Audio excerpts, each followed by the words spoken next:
વડનગરની civil હોસ્પિટલના gynaec અધિક્ષક doctor Shweta મેડમની ટીમની સફળતાપૂર્વકની કામગીરી. મેડિકલ કોલેજના ડીન ડોક્ટર સુનિલ ઓઝા અને સિવિલ સુપ્રિન્ટેન્ડન્ટ ડોક્ટર હર્ષિત પટેલની સૂચના મુજબ કરાઈ સારવાર. આધુનિક મેડિકલ વિજ્ઞાન GMERS મેડિકલ કોલેજના સ્ત્રી રોગ અને પ્રસૂતિ વિભાગ તથા બાળરોગ વિભાગના તબીબોની અર્થાંગ મહેનત અને એક આશાસ્પદ પરિવારની અતૂટ શ્રદ્ધાની વાત. GMERS વડનગરના પ્રસૂતિ વિભાગનો એક રૂટીન કામકાજનો દિવસ, જ્યાં વહેલી સવારે એક દર્દી પ્રસૂતિની પીડા સાથે વિસનગરની મોટી પ્રાઇવેટ હોસ્પિટલમાંથી રેફર થઈને આવેલ હતો. વડનગર સિવિલમાં દર્દીની પ્રાથમિક તપાસ અને સંપૂર્ણ હિસ્ટ્રી જાણ્યા બાદ હાજર ડોક્ટર અને તમામ સ્ટાફ પણ અચંબામાં મુકાઈ જાય છે. દર્દીની આ 7મી ડિલિવરી હતી. અગાઉના તમામ 6 બાળકો ડિલિવરી પછી મૃત્યુ પામ્યા હતા. આ મહિલાની તમામની વહેલી એટલે કે 8મો મહિનો બેસતાની સાથે વહેલી પ્રસૂતિ થઈ ગઈ હતી. આ વખતે દર્દી તે જ પ્રકારે GMERS વડનગરમાં પ્રથમ વખત આ દર્દી આવ્યું હતું. આ વખતે તેણીના ગર્ભાશયનું મુખ 40% જેટલું ખુલી ગયું હતું, જે અનુસાર પછીના અડધાથી 1 કલાકની અંદર ખૂબ જ વહેલી આશરે 1.25 કિલોના બાળકની ડિલિવરી થઈ જાય તેવી શક્યતા હતી. પ્રસૂતિ વિભાગના તબીબો ડોક્ટર શ્વેતા ગુપ્તા, ડોક્ટર ઈશાન શાહ અને તેમની ટીમ દ્વારા પરામર્શ કરી દર્દીના પીરિયસ બાળકને બચાવવા માટેના પ્રયત્નો શરૂ કરવામાં આવ્યા. સૌપ્રથમ બાળકના ફેફસા મજબૂત કરવાનું ઇન્જેક્શન આપવામાં આવ્યું. ડોક્ટર ઈશાન શાહ દ્વારા ખૂબ જટિલ અને નાજુક કહી શકાય એવી નાની રેસ્ક્યુ સર્કલેજની સર્જરી કરવામાં આવી, જેનો ઉદ્દેશ્ય હતો ડિલિવરીને વધુ લાંબો સમય સુધી ખેંચી શકાય અને બાળકના ફેફસા મજબૂત કરવાનો સમય મળી શકે. ભગવાનની કૃપા, અતૂટ શ્રદ્ધા, સુનિયોજિત સારવાર અને તમામ દવાઓની અસરથી સાંજે 12 કલાક પછી નોર્મલ પ્રસૂતિ થઈ, જેથી પરિવારમાં આનંદ વ્યાપાયો હતો. ડોક્ટરોની ટીમની કસોટી શરૂ થઈ, જ્યારે 1.2 kgના બાળકની NICUમાં સારવાર શરૂ કરવામાં આવી. બાળક જન્મ પછી રડ્યું હતું, એટલે પ્રથમ પડાવ પાર કરી દીધો હતો. GMERS વડનગરના બાળરોગ અને સઘન શિશુ સારવાર કેન્દ્રના તબીબો ડોક્ટર પ્રજ્ઞા ખન્ના અને તેમની તબીબ ટીમ અને સ્ટાફની અર્થાંગ પ્રયત્નો બાળકને નવજીવન બક્ષવામાં આવ્યું. બાળકની GMERS વડનગરના NICUમાં અધૂરા સમયે જન્મેલ હોય તથા બાળકનું વજન 1 કિલો 200 ગ્રામ જ હોવાથી દાખલ થયેલ હતું.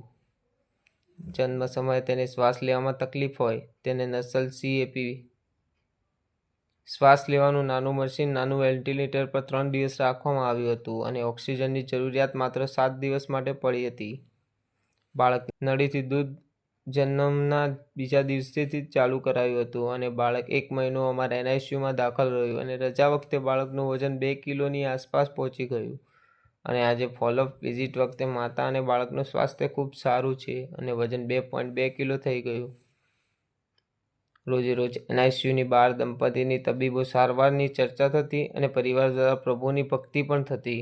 આટલી લાંબી સારવાર બાદ અને અગાઉના 6 બાળકોના મૃત્યુ બાદ આ એક આશાની કિરણ સમાન બાળકની સ્વસ્થતા બાદ પરિવાર દ્વારા GMERS મેડિકલ કોલેજ અને હોસ્પિટલના સ્ત્રીરોગ અને પ્રસૂતિ વિભાગ, બાળરોગ વિભાગ, તમામ સ્ટાફગણ, મેડિકલ સુપ્રી ડોક્ટર હર્ષિત પટેલ, ડીન સુપ્રી ડોક્ટર સુનિલ ઓઝા અને સરકારશ્રીનો ખૂબ ખૂબ આભાર માન્યો હતો. Online TV news reporter Farooq Memon, Kheralu. મારું નામ ગીતાબેન છે. અમે સુતાપુર ગામમાં રહીએ છીએ. મારે 6 બાળક ઓફ થઈ ગયા. 7મું બાળક જીવે છે.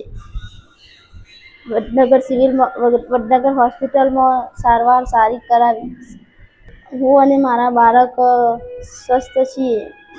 હાલ અમે સિવિલમાં યોગ્ય સારવાર કરાવી છીએ. डॉक्टरों की सेवा केवी रही? सारी. मेरा नाम डॉक्टर श्वेता गुप्ता है। मैं वडनगर मेडिकल कॉलेज में गायनिक डिपार्टमेंट में HOD हूँ, हेड ऑफ डिपार्टमेंट। अभी हमारे यहाँ एक पेशेंट आया था जो थोड़ा कॉम्प्लिकेटेड पेशेंट था, जिसका नाम गीताबेन अल्पेश जी ठाकुर था। ये पेशेंट 26 मई को हमारे पास सुबह 9 बजे आया था और जब ये पेशेंट आया तो ये विसनगर के किसी मोटे हॉस्पिटल से ट्रांसफ़र होके हमारे पास इमरजेंसी में आया। उस टाइम पेशेंट को बहुत दुखाव हो रहा था। पेशेंट को जब जांच किया गया तो पेशेंट लेबर पेन में था। पेशेंट की कोठरी का मुंह 40% खुला हुआ था, पर पेशेंट की हिस्ट्री लेने पे हमें पता चला कि पेशेंट का ये 7वां बच्चा है और पहले के जो उसके 6 बच्चे थे वो सारे ऑफ हो चुके हैं और उनके साथ भी यही कंडीशन थी जो इस समय इस डिलीवरी के साथ में कंडीशन है। सारे बच्चे 7वें महीने की शुरुआत में ही ख़त्म हो जाते हैं और ऐसे ही दुखाव चालू होता है और डिलीवरी हो जाती है। पेशेंट के रिलेटिव्स ने कहा कि मैडम हमारे 6 बच्चे ऑफ हो गए हैं, आप कैसे भी करके इस बच्चे को बचा लीजिए। और हमारा भी एज ए डॉक्टर यही था कि कैसे भी करके हम इस बच्चे को बचाना ही चाहते थे। तो एक नैनी जटिल प्रक्रिया होती है जिसे हम रेस्क्यू सर्कुलेस कहते हैं, वो एक नैना ऑपरेशन होता है। कोठरी का मुंह 40% होने के बावजूद भी हमने थोड़ा रिस्क लिया और हमने जो कोठरी का मुंह था उसको बांध दिया, जिससे कि डिलीवरी थोड़ी देर रुक जाए। उससे पहले हमने बच्चों को फेफसा मजबूत करने माटे इंजेक्शन दिया, जिससे कि बच्चा जन्म के पास सांस ले पाए। ऐसी कंडीशन में हमने उस डिलीवरी को 12 घंटे तक रोका, जिससे कि फेफड़े मजबूत हो जाएं और बच्चा जन्म के बाद सांस ले पाए। हमारी ये प्रक्रिया सफल हुई, हमारा ये ऑपरेशन सफल हुआ और डिलीवरी उसकी शाम को 6:30-7 बजे के बीच में हुई थी। उसको फीमेल चाइल्ड 1.2 kg डिलीवर हुआ और वडनगर में जो पीडियाट्रिक डिपार्टमेंट है जिसकी एचओडी है डॉक्टर प्रज्ञा मैम है, हमने उस बच्चे को प्रज्ञा मैम को हैंड ओवर किया और उसके बाद में अभी बच्चा ठीक है